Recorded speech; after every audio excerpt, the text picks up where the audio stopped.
Okay, welcome to our third session of the day. I am pleased to introduce Olivia Dorothy, who will be presenting on Floodplain Reconnection. Olivia is a restoration director at American Rivers, focusing on the Mississippi River and the Midwest.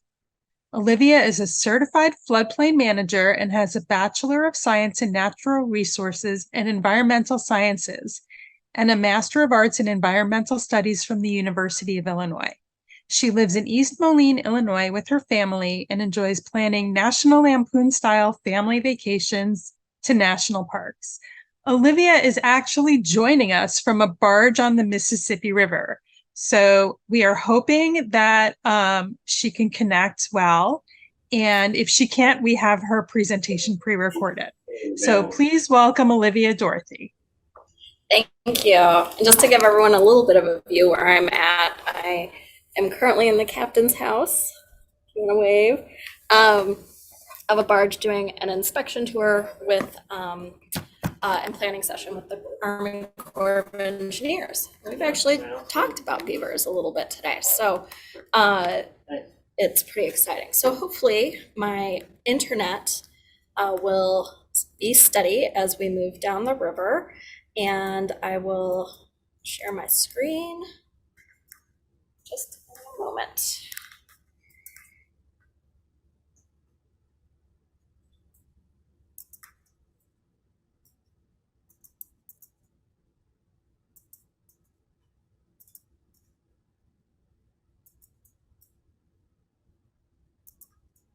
All right. So I am going to talk with you today about low-tech process-based floodplain restoration, which is what American Rivers calls beaver mimicry in floodplains. If you're not familiar with the organization American Rivers, we restore damaged rivers, protect wild rivers, and conserve clean water for people and nature. We're a national nonprofit river conservation organization. So I am the Mississippi River Restoration Program Director. I am based in East Moline, Illinois. This is my family this year on our National Lampoon-style family vacation at the Gateway Arch National Park in St. Louis. All right, so I am going to talk to you a little bit today specifically about our floodplain restoration program and how we are using beaver dam analogs, which we call low-tech process-based restoration, to restore floodplain functions. And then I will talk with you a little bit about how specifically beavers help us do this. So before I get into that, I'm going to do a quick definition session on what is a floodplain. You might think you know what a floodplain is. I'm going to bet that you don't. I'm sorry for the background noises of being up here in the pilot house. That was, I don't know what that was. Throttles. So floodplains are defined depending on who you are and what you are working on. So a lot of times, if you're working in the regulatory or land planning, a floodplain is the area of land that has a 1% chance of flooding each year. And this area of land has a lot of extra regulations and permits that are required if you want to develop within that zone. Again, the 1% chance of flooding that is often called the 100-year flood zone. However, if you are a hydrologist, your definition of a floodplain is the lands along rivers that are created by deposited alluvial sediments. So alluvial sediments, that is just a fancy word for sediment and soil that has been deposited by moving water or a river. And if you are an ecologist, the floodplain is defined as the transition zone between aquatic systems and upland terrestrial systems that are periodically covered in water. It's important to remember that floodplains are not static. They are they're some of our most dynamic ecosystems on Earth. And they are moving and reforming the landscape as a result of the natural river processes. And all the flora and fauna, all the biota within the floodplain are adapted to this disturbance regime. And all of that is to say that floodplains are part of the river. Floodplains look different across the landscape. Here on the far left-hand side, we have a picture of a floodplain in Alaska, in a mountainous region that was formed by glacial activity. So you can see the bowl shape at the bottom, and that's pretty much the valley floor that was shaped by the glacier. In Oregon, we have floodplains that are consist of very coarse material, cobbles, as well as larger boulders and granites. And floodplains here in the Midwest tend to be very large because we have really big rivers that stretch out for at times miles. So floodplains, they're really, they can expand and contract and are really just dependent on the bedrock, the river system, stream power, as well as the sediment material. So why should we care about floodplains? So floodplains are the second most biodiverse and productive ecosystem in the world. They're second only to coastal estuaries in terms of the ecosystem services that they provide. And though they represent less than 2% of Earth's terrestrial land surface, freshwater floodplains provide approximately 25% of all terrestrial ecosystem service benefits. And what are those benefits? So first of all, we know that floodplains are nice flat areas with fertile soil that people like to build on, develop, farm for economic gains. Floodplains are also important aquifer recharge zones. We heard a lot about that in Dr. Fairfax's presentation this morning. However, in Illinois, we've got the Illinois aquifer known as the Mahomet Aquifer that is the primary source of drinking water for much of central Illinois. That aquifer is recharged by the Illinois River's floodplain.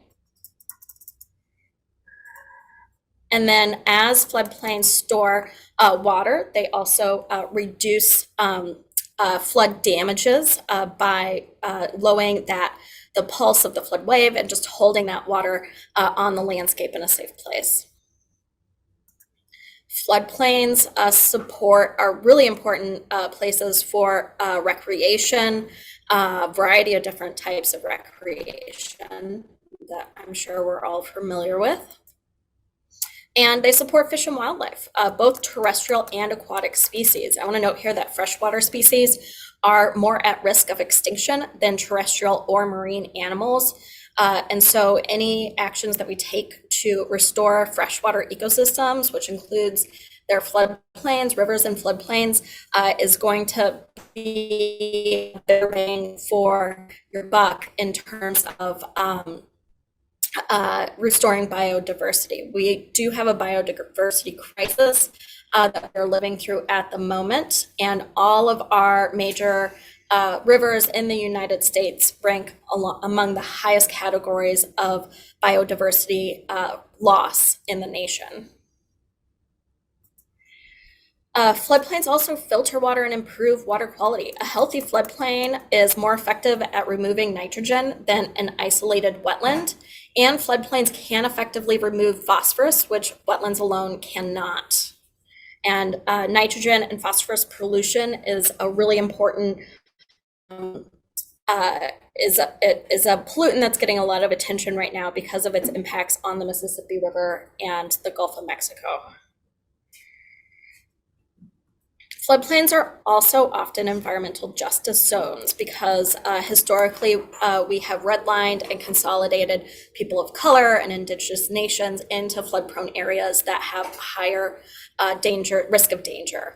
And so any work that we do in floodplains does always require social justice lens so that we can make sure that we are maximizing the floodplain functional benefits to all the populations equitably. So what's the driving force of all these benefits? Well, the main driving force of all these benefits is water. Floodplains are so productive because they flood. And the nation is starting to recognize that in order to reap the full range of ecosystem services that are provided by healthy floodplains, they need to make sure water gets on the floodplain. And so there are multiple federal and state incentives across the nation that are working to help floodplains do what they do. And there's Floodplains by Design in Washington State. We've got the California Department of Water Resources, Offices of Multi-Benefit Initiatives, as well as FEMA's Building Resilient Infrastructure and Communities program.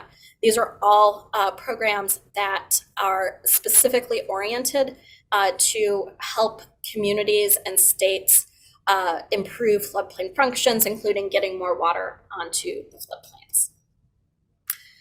So how exactly are we losing floodplain functions?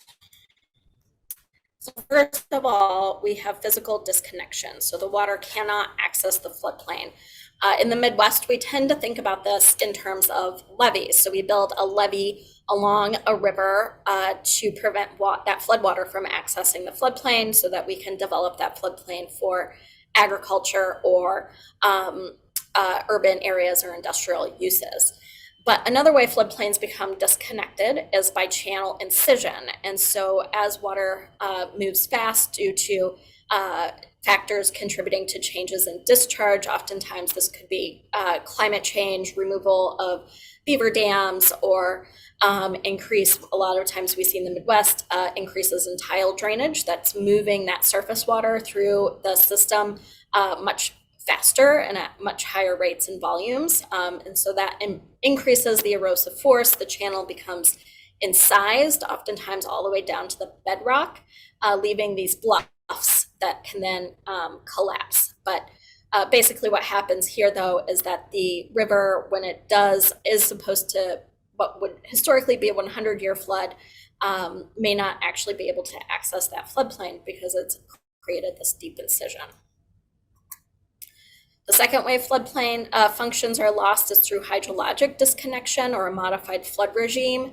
So what we see here in the graph on the left is the historic seasonal flood pulse of this river. And then you can see the year that the dam is constructed, starts holding back those floodwaters, and you no longer have that flood pulse moving through the system.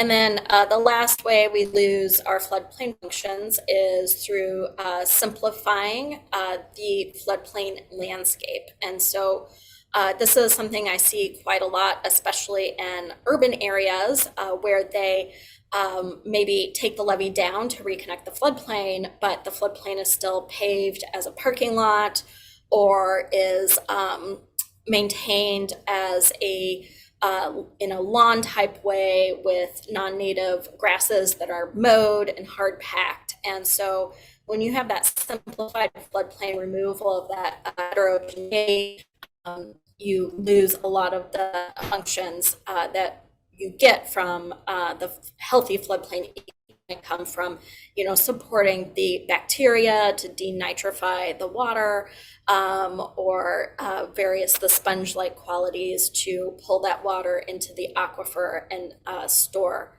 more of it. All right, so now let's get into what is a process-based floodplain restoration. How do we restore floodplains using the process-based model? And then we'll talk specifically about beaver dam analogs within the process-based model. So for the past 3 decades, one of the most popular restoration methods has involved using heavy equipment to reconfigure the stream channel to a predetermined channel type to stabilize the banks and increase channel complexity with placement of large boulders and large wood to improve fish habitat. However, studies of this approach reveals that these projects are generally not successful in restoring biodiversity. Restoring river processes means that we need to reestablish normative rates and magnitudes of physical, chemical, and biological processes that sustain river and floodplain ecosystems. So just to recap, form-based river restoration basically uses a predetermined model to apply certain physical characteristics to a river system. However, we understand now that this approach has not been effective at restoring biodiversity. And so American Rivers has been a big champion in shifting that restoration model to be a process-based restoration that focuses on the underlying processes that improve a river's function, as opposed to just, dropping rock in a river to create shoals, for example. So restoring functional floodplains through the process-based models, what does that look like? What does that mean? So really, it boils down to four things that must be present in a river and floodplain system to have a healthy, functional floodplain. And there are three things. So connectivity, variable flow, spatial scale, and habitat and structural diversity. So I'm going to talk a little bit more about these, how to restore these four attributes in a floodplain, and specifically talk about how beavers are helping us do that. So American Rivers has done groundbreaking work in California and Oregon to help promote the process-based floodplain, low-tech process-based floodplain restoration, i.e. beaver dam analogs, to restore rivers and floodplains. So first of all, I mentioned our loss of floodplain. Connectivity is a major driver of the loss of functional floodplains. So this has already been mentioned that beavers are particularly helpful at reconnecting floodplains in streams that are severely incised. And what you see on the left here, this is from NOAA. This is a historic look at a stream you see up here with A, and you can see that the stream becomes more and more and more incised due to factors that aren't specified on the stream. The stream here, it hits the bedrock, it starts to kind of restabilize itself, but you can see that there's still a lot of degraded habitat. And then up here you see with D, the idea here is that the beavers become reestablished. They start building dams, that water table starts to rise, the sediment, floodplain sediment starts to reaccumulate itself, and the bed raises back up to where it was historically. So this process is this work to create these beaver dam analogs have really taken off, especially in California, to basically give beavers a head start. And a lot of times from the Midwest, whenever I say like, well, they're doing it in California, I'm met with a lot of skepticism that it will work here. But I do want to point out that we have a lot of good-sized channels in the Midwest. The photo on the right-hand side here is actually my backyard, where I have a severely incised stream bed caused by a stormwater outfall blowout. The incision is about 30 feet. You can see my mom is standing up there at the top. You can't even see the bottom of the incision down there, but it's very severe, very can threaten people's houses and other structures like that. So doing this in the Midwest would be really, really helpful. Let me see. I want to just slip back to this slide here. I want to point out here what these beaver dam analogs look like. I know that Ben's book describes these, so if you've read these, you probably are familiar with it. But basically what you come in and do is you drive in these posts. They can be made from different materials, but here, this is posts in, and then you weave branches, willow, or whatever you're seeing in the landscape around you, you weave it between these posts to create basically a beaver dam starter home. And what this does is it gives beavers, especially if you're working with reintroduction, or maybe you already have beavers in the watershed, they'll kind of come by, they'll come to the site and they'll say, hey, we've already got something here that we can start with. And it leads to very much successful beaver reintroduction projects, and helps beaver families be successful through the seasons to kind of give them this starter home. So talking about variable flow, like I mentioned before, to restore floodplains, we have to restore variable flows that match what historically we saw in that watershed. So this is going to change depending on your region and climate. And unfortunately, beavers cannot control the climate, although maybe that's something, area of research that we should think about, because I'm oftentimes surprised by the things that do control the climate. And basically, variable flows, like I mentioned, controlled by your local hydrologic cycle, if that's being changed by climate change. It can change with man-made water control structures like dams and reservoirs. It can change by creating more impervious pavements in the watershed, or doing more tiling.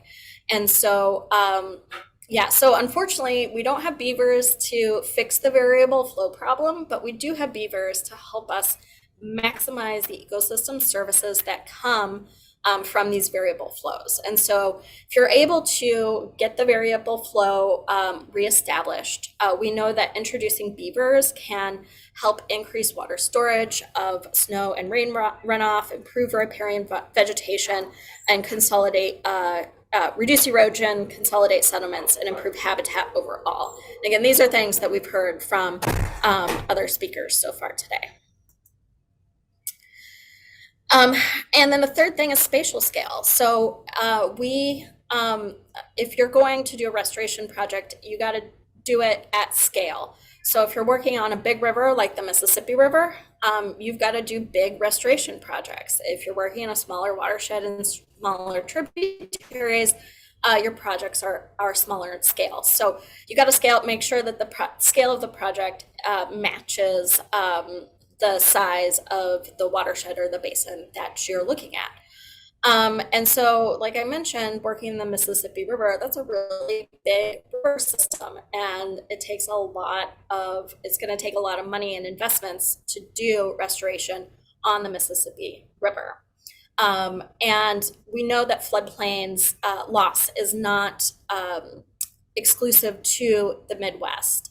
There was a study that was published just this month, just like last week, and I linked, the DOI link is down there on the slide, that between 1992 and 2019, we've lost over 600,000 square kilometers of floodplain in just 35 years. That's an area larger than the size of Alaska globally. And so we are in desperate need of restoration techniques that can be quickly scaled up, and beavers can help us do that. So low-tech process-based restoration, i.e. beaver dam analogs, we found that the costs for putting in these beaver dam analogs ranges from $50,000 to $100,000 per stream mile, versus that hard engineered form-based restoration. If you can remember, that's the restoration technique that I talked about at the beginning that we've been doing for 35 years and figured out that it wasn't working. So this form-based restoration costs about $600,000 to $1 million per stream mile.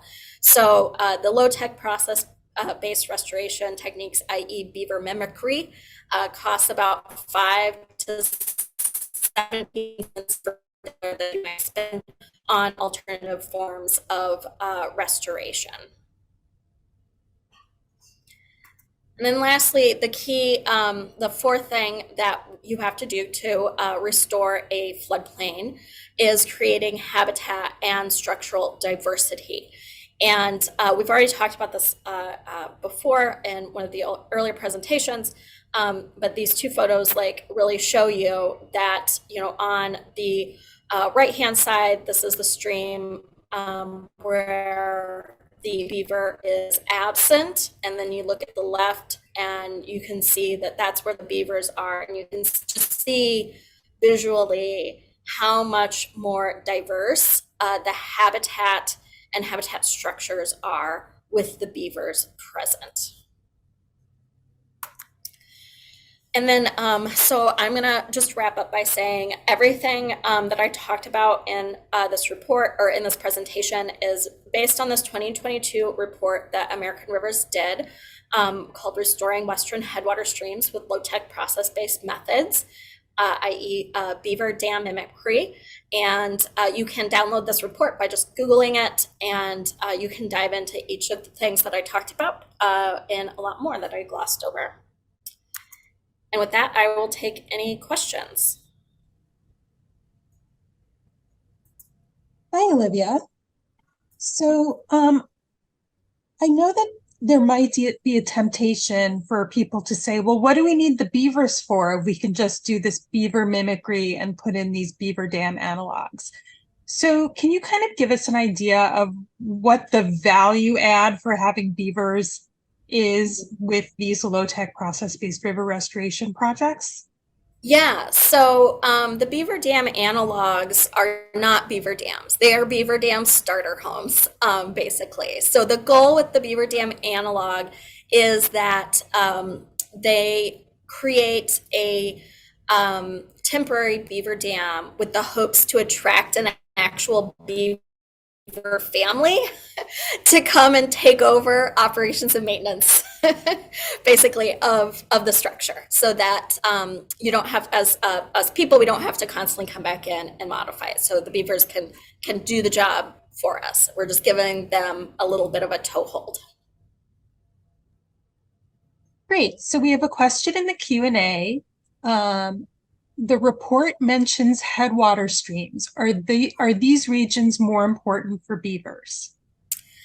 So a lot of the work was done with beaver dam analogs in headwater streams in the western U.S. because of that is the drinking water source for a lot of the population, and so that's why the focus has really been in those areas. It is not, the technique is not something that is only effective in headwater streams. It's just where we have the most data right now. We can use these techniques, and I will say that, like, I have not seen beaver dam analogs used in stream restoration in the Midwest at all. So it is something that we are definitely hopeful to eventually bring into more restoration projects. In the Midwest, we do tend to rely a lot more heavily on the form-based restoration model. Sure, of course. And I'm sure there is an economic incentive for some people, on the parts of some people, to continue with form-based restoration, as it's must be so lucrative. Yes. Are there any studies showing that beaver acceptance of BDAs is 100% necessary to reap the benefits of BDAs? So 100% acceptance. Basically, I guess what that's referring to is, how much the people accept the beavers. So to have the beavers in place, there does require a lot of public outreach with neighboring communities, especially in urban areas. So make sure that folks understand that beavers aren't nuisance species. They're still considered nuisance species in a lot of Midwestern states. And beaver dams, where they go up, are quickly destroyed, dynamited, unfortunately, because of the incorrect assumption that they might contribute to flooding. So yeah, it's a big barrier to doing BDAs in the Midwest. Right. And I know from other research that BDAs you don't just put one into a river, right? They're usually clustered in a group of them. And can you explain how that works? Yes. Yeah, so you definitely don't want to put one in. You generally want to put a lot in, because you need sort of those stair steps up that moves upriver so that to slow that water down. If you just put one in, they can be blown out pretty quickly. And I want to say that you want to space them out, try to space them out. Well, actually, you want to make them as dense as feasible with each project site. I mean, I know that I'm not sure if any of our other panelists are on, but like we used to historically, prior to colonization, we probably had, beaver dams on every single river and stream. Every 50 feet, there would be a beaver dam or a relic of a beaver dam. So throughout the entire continental United States.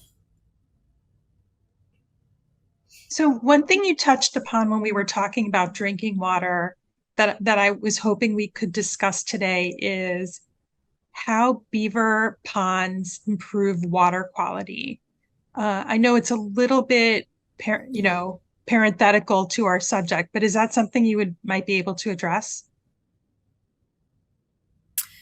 Yeah, I can talk about that a little bit. So, most of the research that I'm familiar with is there was a paper I was actually co-author on about how healthy floodplains, which they need to include beavers and beaver dam analogs, can remove nitrogen and phosphorus from the ecosystems. And like part of that, the success that we saw in projects that were successful were ones that really had the habitat structure diversity that you get from the beaver dam complexes that allowed sediment that was transporting phosphorus in particular to become captured and consolidate and then become buried. And so it was having those complexes were really important.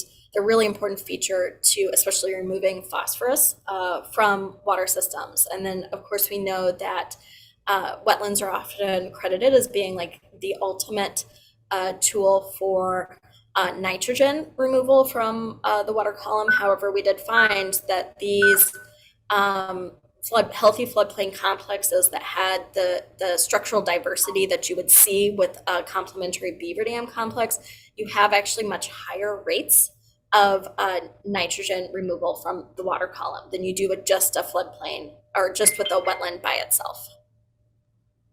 And I know it should go without saying, but we who live near the upper Mississippi River Basin, we put a lot of nitrogen and phosphorus into our watersheds, both from point source pollution and non-point source pollution. Might you speak for a minute as the manager of the Mississippi River for American Rivers on why we want to keep phosphorus and nitrogen out of our watersheds?